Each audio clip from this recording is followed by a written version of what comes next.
Hello दोस्तों, exam 52 में आप सभी लोग का स्वागत है। आज वर्णमाला का पार्ट नंबर 3 कवर करेंगे। आज अस्पर्श व्यंजन से स्टार्ट करते हैं। देखिए, अस्पर्श व्यंजन क्या होता है? अस्पर्श व्यंजन अस्पर्श जिन व्यंजनों के उच्चारण में समय जीभ मुंह के किसी न किसी हिस्से को छूती है उसे अस्पर्श व्यंजन कहते हैं। अस्पर्श व्यंजन या उदित व्यंजन भी इसे कहते हैं। इनकी संख्या 25 होती है। अस्पर्श व्यंजन की संख्या 25 होती है। अस्पर्श व्यंजन की संख्या। कंठे व्यंजन जिन वर्णों का उच्चारण करते समय जीभ का पिछला हिस्सा हमारे कंठ को छूता है, उन्हें कंठीय व्यंजन कहते हैं। कंठीय व्यंजन कहते हैं। जैसे क, ख, ग, घ, ञ होता है। क वर्ग का पूरा होता है। तालु व्यंजन जिन वर्णों के उच्चारण करते समय जीभ का मध्य भाग हमारे तालु को स्पर्श करता है, उन्हें तालव्य व्यंजन कहते हैं। इन्हें अस्पर्श संघर्षी व्यंजन भी कहते हैं। जैसे च, छ, ज, झ, य, यह तालु व्यंजन होते हैं। च, छ, ज, झ, यहाँ से यहाँ तक के लिए यह स्पर्शी संघर्ष व्यंजन होता है। इसे स्पर्शीय संघर्षी व्यंजन कहा जाता है।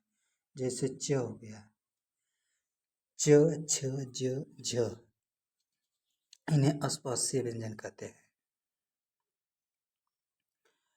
फिर मूर्धन्य व्यंजन क्या होता है? मूर्धन्य जिन वर्णों का उच्चारण मूर्धा से होता है उन्हें मूर्धन्य व्यंजन कहते हैं।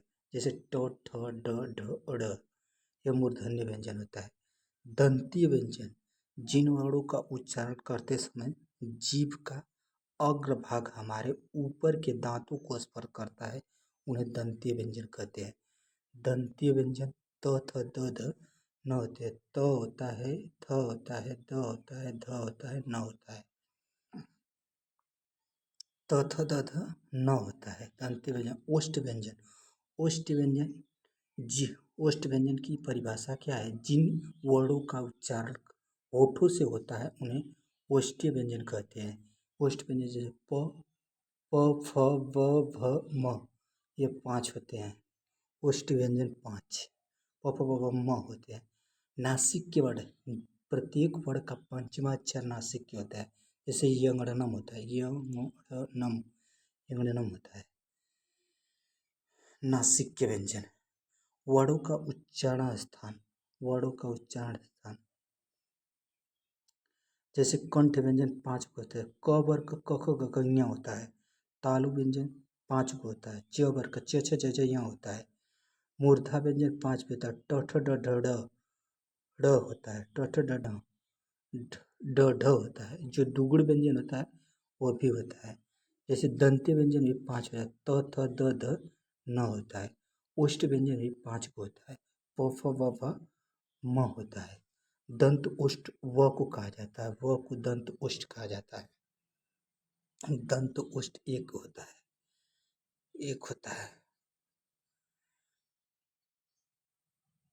वर्णों का उच्चारण स्थान नासिक से क्या होता है? अंग होता है, न्य होता है, अंग होता है, अंग, न्य, ड़, नम होता है। फिर दंत्य व्यंजन त वर्ग और स होता है। त वर्ग का पूरा होता है और स वर्ग होता है। दंत ओष्ठ, दांत प्लस ओष्ठ से व निकलता है, वह। ओष्ठ वर्ग प, फ, ब, भ, म होता है। प वर्ग का होता है उ स्वर में भी उ होता है। कंठ ओष्ठ व्यंजन क्या होता है? ओ होता है, औ होता है और आ होता है। मूर्धा व्यंजन क्या होता है? ट वर्ग का होता है, स होता है और री होता है, री। तालु व्यंजन क्या होता है? च वर्ग का होता है, ई, छोटी बड़ी, फिर य और स होता है। कंठ तालु क्या होता है? ए, ऐ होते हैं, ए। कंठ का होता है अ आ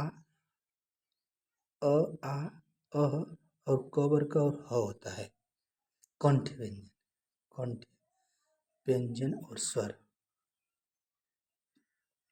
कंठ व्यंजन अंग और ह होता है। तालु व्यंजन य स होता है और मूर्धा व्यंजन का अच्छा है ड ढ होता है, र और स होता है। ड ढ और र और स होता है। दंत्य व्यंजन ल ल स ज होता है। स्वर तंत्रीय व्यंजन ह होता है। दंतोष्ठ व होता है। संघर्षहीन, संघर्षहीन यव को संघर्षहीन कहा जाता है। प्रकंपित या लुंठित र को कहा जाता है। विशिष्ट व्यंजन य वाला ल। और असंगत व्यंजन क्या होता है असंगत व्यंजन अंग होता है और अ होता है। अंग को अनुस्वार कहा जाता है, अह को विसर्ग कहा जाता है। इन्हें असंगत व्यंजन को ही अयुग्मा व्यंजन कहा जाता है। दंतमूल या वर्त से व्यंजन, इन व्यंजनों का उच्चारण करते समय जिह्वा नीक वड़त से अर्थात ऊपरी मसूड़े का स्पर्श करती है या वर्ष के समीप पहुंचकर एक झटके के साथ मुड़कर पीछे हट जाती है। वर्त से व्यंजन होता है जैसे न स र ल ज, न स र ल ज ड ढ होता है। दुगुड़ व्यंजन या उच्छिष्ट व्यंजन इसे कहा जाता है। फिर स्पर्शीय व्यंजन, इनकी स्पर्श व्यंजनों की संख्या, मूल स्पर्श व्यंजनों की संख्या 16 होती है। क ख ग घ, क ख ग घ, फिर ट ठ ड ढ, फिर त थ द ध, फिर प फ ब भ। इनकी संख्या 16 होती है। 16 की संख्या 16 होती है। अंतस्थ व्यंजन क्या होता है? अंतस्थ व्यंजन जिन वर्णों का उच्चारण करते समय मुख और नाक से कम वायु बाहर निकले उन्हें अंतस्थ व्यंजन कहते हैं। इनकी संख्या 4 होती है। इनकी संख्या 4 होती है। य र ल व, य र ल व होता है। य र ल व होता है। अंतस्थ व्यंजन य र ल व होता है और इसे य व को अर्धस्वर भी कहा जाता है। य और व को अर्धस्वर भी कहा जाता है। इनका उच्चारण जीव और जिह्वा तालु दांत व ओष्ठ के परस्पर अपूर्ण मिलन से होता है। अपूर्ण मिलन से होता है। य का उच्चारण स्थान तालव्य होता है, र का मूर्धा होता है, ल का दंत होता है, व का दंत ओष्ठ होता है। दंत ओष्ठ होता है। ऊष्म व्यंजन, ऊष्म व्यंजन जिन वर्णों का उच्चारण करते समय मुख और नाक से गर्म वायु निकलती है उन्हें ऊष्म व्यंजन कहते हैं। इनकी संख्या 4 होती है। स स स ह होता है। स स स ह होता है। ऊष्म व्यंजन, ऊष्म व्यंजन स स स ह 4 होते हैं। स स स ह होता है। स का उच्चारण स्थान तालु होता है। खटखोड़ वाला स का मूर्धा होता है। स का छोटा स का दंत्य होता है। ह का कंठ होता है। रगड़ एवं घर्षण में उत्पन्न उष्म गर्म वायु से उच्चरित होता है। लुंठित व्यंजन, लुंठित व्यंजन र को कहा जाता है। जिन व्यंजन के उच्चारण में समय जीभ की नोक वायु से रगड़ खाकर कांपती है उसे लुंठित व्यंजन, लुंठित व्यंजन र होता है। र के भेद, र के भेद 3 होते हैं। र का सामान्य रूप जैसे राजेश हो गया, राजेंद्र हो गया, रवि हो गया, यह र का सामान्य रूप। र का रेफ र जैसे उड़नपुआ र हो गया, शर्म हो गया, दुर्जन हो गया, निर्धन हो गया, यह रेफ र रूप होता है। र का ऐसे वाला रेफ रूप होता है। ऐसे रेफ र ऐसे का होता है उड़नपुआ र। र का पदेन र, पदेन का मतलब पद, उसके पैर हो गए, पैर जैसे प्रकार हो गया, प्रवेश हो गया, प्रक्रिया हो गया, प्रमाण हो गया, क्रम हो गया, यह पदेन र होता है। र का भेद पदेन र। र के 3 भेद होते हैं जैसे रबड़, रबड़ क्या क्या हो सकता है? र अल्प प्राण होता है, अल्प प्राण। घोष या सघोष होता है, लुंठित होता है, लुंठित। अंतस्थ व्यंजन होता है, वर्त से व्यंजन होता है, लोठित व्यंजन होता है, लोटित व्यंजन, लोढ़ित व्यंजन होता है, अशक्त व्यंजन होता है। र के प्रचलित रूप जैसे प्रकार कोष्टक में दिया है। र प्रकार, कर्म, धर्म ऐसे होता है, धर्म और राष्ट्र ऐसे। जाता है। उदाहरण के तौर पर र का प्रकार दिया है। पार्श्विक व्यंजन, पार्श्विक ल को कहा जाता है। पार्श्विक ल कहते हैं जिन व्यंजनों के उच्चारण में जीभ श्वास वायु के मार्ग से खड़ी हो जाती है और श्वास वायु उसके बगल से निकल जाती है, उन्हें पार्श्विक व्यंजन कहते हैं। पार्श्विक व्यंजन ल होता है। ल पार्श्विक व्यंजन ल होता है।